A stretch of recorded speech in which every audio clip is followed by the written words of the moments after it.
Down the island, you know, we kept losing our stuff for the storm. I mean, it was eroding faster and faster and faster, and it wasn't home anymore.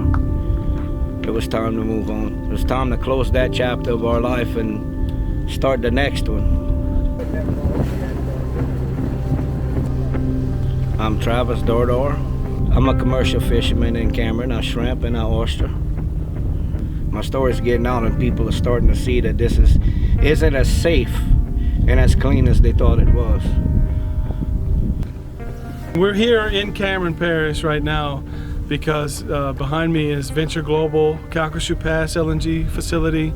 But next door to it, Venture Global also wants to build CP2 LNG directly across the river. Another company called Commonwealth LNG.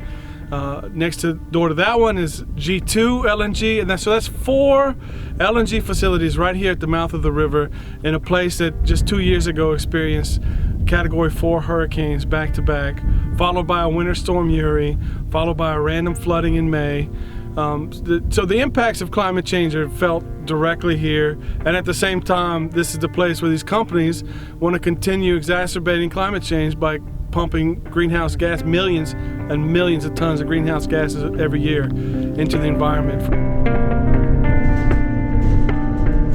My home is in Sulphur, Louisiana, and as you can see, we're surrounded by industry, several oil and gas facilities, a couple LNG facilities, but we have several projects that are proposed to come here. Right now, where I live, there's Westlake Chemical, Indorama, Sasol, PPG, Phillips 66, but then we have projects like Driftwood LNG and Commonwealth LNG. On top of all of the industry that we're surrounded by, we also have a lot of other issues that our community is facing because they're still recovering from hurricanes and storms that we've had in the last 2 years. It's the belly of the beast because all that's happening in terms of petrochemical expansions, plastics, you name it, it's happening here in Port Arthur. If you're talking about hydrogen hubs, these plants use and consume hydrogen, it's here. If you're talking about carbon sequestration and storage, Big Hill Strategic Petroleum Reserve is just down the street here. And guess what? It's happening here. If you talk about LNG, we have 2 LNGs and a third one trying to come into this area. Again, Port Arthur. And then you have oil exports with the products pipeline that wants to take crude oil from America and ship to Europe and other parts of the world, and it's going to go through Port Arthur and into Louisiana and then out into the Gulf of Mexico, once again, Port Arthur. So we have to deal with all of that, and we're dealing with the aftermath of 12 decades of environmental industrial pollution caused by the petrochemical industry.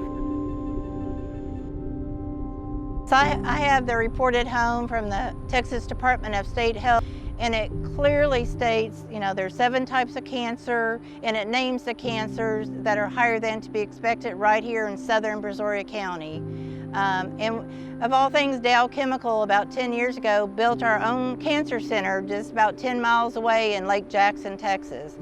So, you know, I don't understand why these companies, they could prevent a lot of this emissions and cancers and health problems and breathing problems, but instead they build a cancer center, you know, and you can only go there if you have really good insurance to get cancer treatment. There's a lot of people that have premature heart issues and deaths because of the particles and stuff in the air. I always talk about, you know, here we have methane, carbon, and then we have all benzene. It's like a big chemical soup around here that we all breathe in every day, every day. See that tanker loading over there, you saw the tanker going through. The noise pollution from it, the light pollution at night, the air pollution when they're flaring.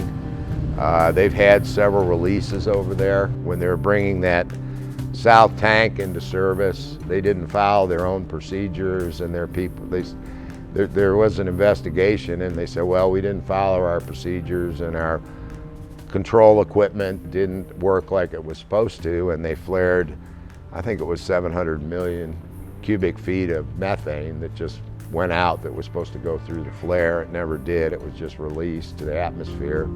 To me, this one is too much. It's too close to me. We don't like it. It's noisy. I mean, they're flaring every night. If there's even a 1% chance that this can explode, that's too high of a risk for me and my 2 kids and my wife. You know, even a 1% chance. And they do blow. On June the 8th, they had a terrible explosion. They had a rupture in a pipeline right in between 2 of these gigantic LNG ships. It caused a 450-foot high vapor cloud to go up and explode, and then they had a fire after that they had to put out. When the ships are over here, gigantic LNG ships, normally when they're open, there's always 2 at a time loading, and they are so dangerous when they're fully loaded. So can you imagine when these fully loaded LNG ships would pull up to an import facility in Europe, how dangerous those ships are?